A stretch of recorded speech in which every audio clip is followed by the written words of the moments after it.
Coach Claiborne called a squad meeting and said that Coach Bryant would come in and he wanted to speak to the squad. And Coach Bryant, he came in, he drew everybody's attention. I'd never seen anything like it. Not a whisper, the talking quit. And I guess I was stupid enough to think, and a lot of the others were too, that he'd come in, and tell us a light joke and break the ice. And well, he came in and he'd winding that watch and looking at his clock.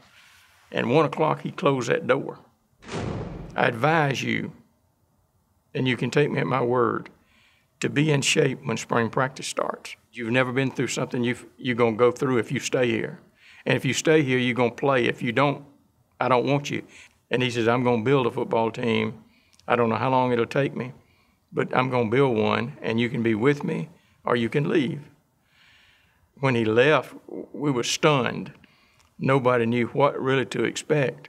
After everybody left, I know some of us were in there talking and said, I wonder if any of these trustees and presidents know that they have hired a madman.